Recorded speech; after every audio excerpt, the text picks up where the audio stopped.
आज का केक दोस्ती के नाम। तो जिन्होंने ऑर्डर दिया ना वो मेरे सोसाइटी में ही रहती है एंड अपने हर ओकेजन में वो मुझे ही देती है केक्स के ऑर्डर्स। तो इस बार भी उन्होंने मैसेज किया सुबह एंड कहा कि कल ना मुझे एक केक चाहिए, मेरी फ्रेंड का बर्थडे है। आई एम गेसिंग उनकी काफ़ी क्लोज़ फ्रेंड है वो। तो उन्होंने कहा कि कुछ डिज़ाइन रेफरेंसेस शेयर कर देना। तो जिस तरह के केक्स उन्हें पसंद है, मुझे पता है कि उन्हें बहुत ही कम क्रीम वाले, कम कलर वाले केक्स ज़्यादा पसंद है। तो मैंने उसी हिसाब से बहुत ही सिंपल डिज़ाइंस उनके साथ शेयर किया एंड यूजुअली उन्हें हाफ़ केजी केक्स ही चाहिए होता है। तो थोड़ी देर के बाद उनका मैसेज आया कि मुझे ना कुछ डिज़ाइनर केक्स चाहिए और उन्होंने मुझे भेजा, जैसे हम शनेल का बैग बनाते हैं ना केक से, वैसा। फिर जो डिज़ाइनर ब्रांड लोगोज़ वाले कप केक्स आते हैं वो, कुछ कुकीज़ के फ़ोटोज़ भी उन्होंने भेजे। तो मैंने कहा कि अगर आपको हाफ़ केजी का केक चाहिए तो ये केक तो उस साइज़ में नहीं बन पाएगा, उसके लिए कम से कम 1 केजी का केक बनाना पड़ेगा। और कपकेक्स मैं बना सकती हूँ। तो उन्होंने कहा कि लेकिन मुझे कपकेक्स ना ऐसे नहीं चाहिए, जैसा कुकीज़ के ऊपर डिज़ाइन है मुझे वैसे कपकेक्स चाहिए। तो मैंने कहा कि देखो, जिस तरह का फिनिशिंग एंड डिज़ाइनिंग कुकीज़ के ऊपर है वो तो कपकेक्स के ऊपर लाना पॉसिबल नहीं होगा, क्योंकि कुकीज़ के ऊपर ना रॉयल आइसिंग से सारा डिज़ाइन किया हुआ था। मैं ऊपर रेफरेंस फ़ोटो भी लगा दूँगी ताकि आप लोग को समझ में आए। तो फिर मैंने कहा कि वो फिनिशिंग नहीं आ पाएगी अगर हम इस तरह का कपकेक्स बनाएंगे। तो फिर मैंने क्या किया, मैंने कुछ 2-3 बैग्स के रेफरेंसेस, मतलब बैग के शेप में जो केक्स बनते हैं वैसे रेफरेंसेस उनके साथ शेयर किया। सारे डिज़ाइनर बैग्स ही मैंने शेयर किए और कहा कि इस तरह का केक मैं बना सकती हूँ, लेकिन ये कम से कम 1 केजी में बनेगा, क्योंकि हमेशा सारे डिज़ाइंस हाफ़ केजी में निकल के नहीं आता है एंड फिर हमें ही प्रॉब्लम होती है वो सब बनाने में। तो बेटर है कि हम पहले से ही क्लाइंट को सारी चीज़ें क्लियरली बता दें। फिर थोड़ी देर तक उनका कोई मैसेज नहीं आया, तो मुझे लगा कि ठीक है, या तो उन्हें फिर ऑर्डर नहीं देना होगा या फिर वो कुछ और सोच रही होंगी। फिर थोड़े शाम के टाइम पे उनका मैसेज आया और उन्होंने एक रेफरेंस मुझे भेजा। जो ये केक मैं अभी बना रही हूँ उसी का रेफरेंस फ़ोटो था और उन्होंने पूछा कि क्या इस तरह का केक आप बना सकते हो, लेकिन मुझे हाफ़ केजी में चाहिए। तो देखो, ये जो आप देखोगे आगे चल के जैसा डिज़ाइन था ना केक का, एक तो केक था एंड केक के ऊपर काफ़ी सारे ब्राउनी के पीसेस लगे हुए थे। तो मैंने उन्हें बहुत क्लियरली कहा कि इसमें जो केक है वो हाफ़ केजी का बनेगा एंड ब्राउनीज़ अलग से ऊपर लगेंगे। तो फिर उन्होंने कहा कि ठीक है, उसमें कोई प्रॉब्लम नहीं है। तो फिर उन्होंने वही डिज़ाइन फ़ाइनल किया एंड मैंने उनके साथ कॉस्टिंग वगैरह सब शेयर किया। उन्होंने ओके भी कर दिया और उन्हें अगले दिन शाम को अराउंड 5 बजे वो केक चाहिए था। तो यहाँ पे मैंने क्या किया है ना, 5 इंच के टिन में मैंने चॉकलेट स्पॉन्ज बेक किया है एंड उसे मैंने लेयर्स में कट कर लिया है। इस तरह के केक्स ना, अगर आपके पास टिन है, वैसे इस तरह के शेप के लिए टिन की ज़रूरत नहीं है, अलग सा कोई टिन।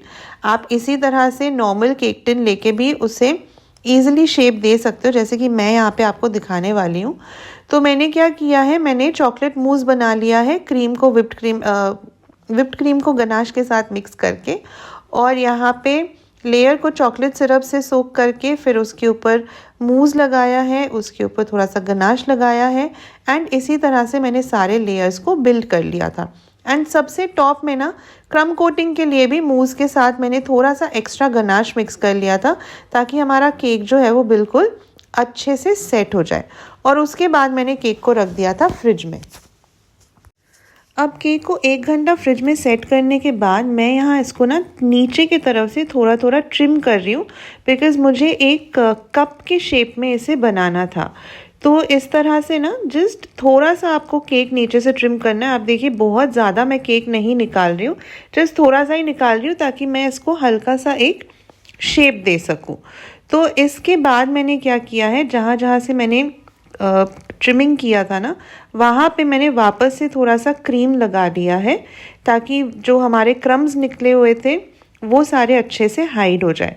उसके बाद पाइपिंग बैग में मैंने लिया है वाइट कलर का क्रीम। पूरे केक को मुझे वाइट कलर के क्रीम से ही कवर करना था, ऑब्वियसली, क्योंकि इसको एक कप का लुक देना था, जैसे हमारा एक्चुअली जैसा बड़ा कॉफ़ी मग होता है ना, वैसा लुक देना था।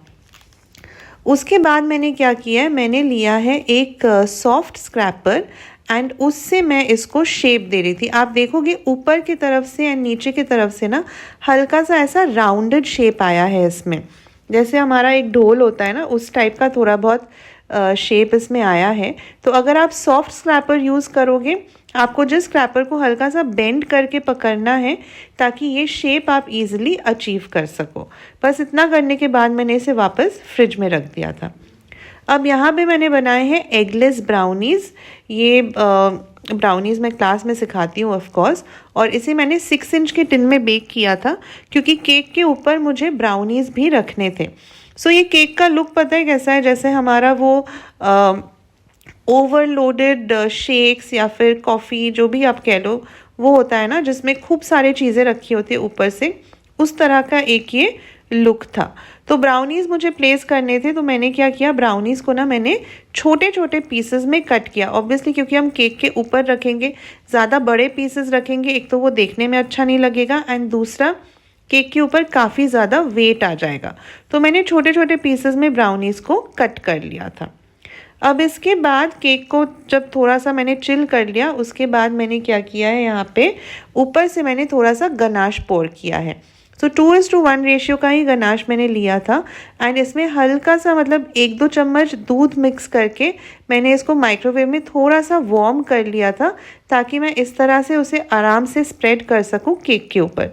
लेकिन विंटर का सीज़न है तो हुआ यूँ कि जब तक मैं केक के ऊपर स्प्रेड कर रही थी, मेरा गनाश ऑलरेडी सेट होने लगा था, तो मुझे थोड़ा सा और गनाश मेल्ट करके इसके ऊपर वापस से डालना पड़ा ताकि मैं इस पर ड्रिप्स बना सकूं।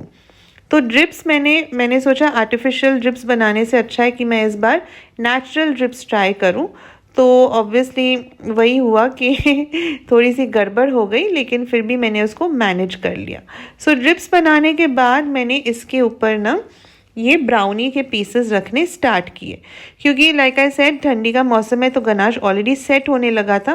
लेकिन आप अगर समर्स में इस तरह का डिज़ाइन बनाओगे ना, तो 10 मिनट के लिए केक को फ्रिज में रख देना ताकि गनाश हमारा थोड़ा सा सेट हो जाए, वरना ब्राउनीज इसके ऊपर रखते टाइम ना हमारा गनाश थोड़ा साइड से स्प्रेड हो सकता है एंड ब्राउनीज भी हो सकता है ऊपर से स्लिप होके गिर जाए। तो मैं बहुत केयरफुली ब्राउनीज़ को रख रही थी एंड ब्राउनीज़ को मैंने टूथपिक वगैरह से सिक्योर नहीं किया, क्योंकि हमारा जो गनाश है ना उसी से हमारे ब्राउनीज़ अच्छे से स्टिक हो जाते हैं। तो कुछ छोटे कुछ बड़े पीसेस मिला के मैंने सारे ब्राउनीज़ को ऊपर प्लेस कर दिया। ऑब्वियसली पूरा ½ kg का ब्राउनी तो मेरा यूज़ नहीं हुआ था क्योंकि बहुत ही छोटा सा केक था, लेकिन केक के रेफरेंस लुक के हिसाब से जितने भी पीसेस मुझे चाहिए थे वो सारे मैंने केक के ऊपर लगा दिया एंड फिर मैंने इसे रख दिया फ्रिज में अच्छे से सेट होने के लिए।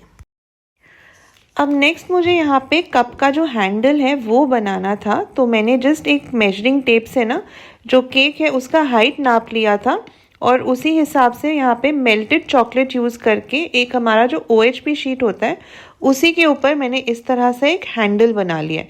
सिंपली चॉकलेट को मेल्ट करके आपको इस तरह से बनाना है एंड फ्रिज में रखने के बाद ये बहुत अच्छे से सेट हो जाता है। अब यहाँ पे हमारा केक भी अच्छे से सेट हो गया। मैं ब्राउनीज़ को हिला के भी देख रही थी, वो बिल्कुल भी नहीं हिल रहे थे, गनाश से अच्छे से स्टिक हो गए थे। फिर मैंने क्या किया, यहाँ पे अगेन विप्ड क्रीम लिया है एंड पाइपिंग बैग में मैंने 1 ml नोज़ल भर लिया था एंड उससे मैंने इस तरह से एक स्वर्ल डिज़ाइन बना लिया, बिल्कुल जैसे हमारे शेक्स वगैरह में जब विप्ड क्रीम ऐड होता है तो बिल्कुल उसी तरह से मैंने यहाँ पे पूरा क्रीम लगा लिया था। फिर मैंने लगा दिया हमारा ये हैंडल और उसके बाद थोड़ा सा चॉकलेट को ग्रेट करके मैंने ऊपर से डाल दिया, बिल्कुल जैसे हमारे शेक्स होते हैं ना वैसा ही। फिर मुझे ध्यान आया कि यहाँ पे ना रेफरेंस फ़ोटो में वो वेफर स्टिक्स भी लगे हुए थे, तो मेरे पास ऑब्वियसली वो रखे हुए थे क्योंकि केक्स वगैरह के लिए हमें चाहिए होता है। तो वेफर स्टिक्स भी लगा दिया मैंने और फिर मैंने थोड़ा सा और क्रीम लगाया ताकि हमारे वेफर स्टिक्स जो है ना वो गिरे नहीं और एकदम से स्टेबल रहे। तो अब जाके हमारा केक जो है वो पूरा कंप्लीट हो गया है कि क्लाइंट ने तो मतलब फ़ोटो देखते ही वाव कह दिया था, उन्हें बहुत ज़्यादा पसंद आया था। आप लोग भी प्लीज़ बताइएगा आज का ये डिफरेंट सा लुकिंग केक आप लोग को कैसा लगा एंड वीडियो को लाइक एंड शेयर करना मत भूलिएगा। Thank you so much for watching.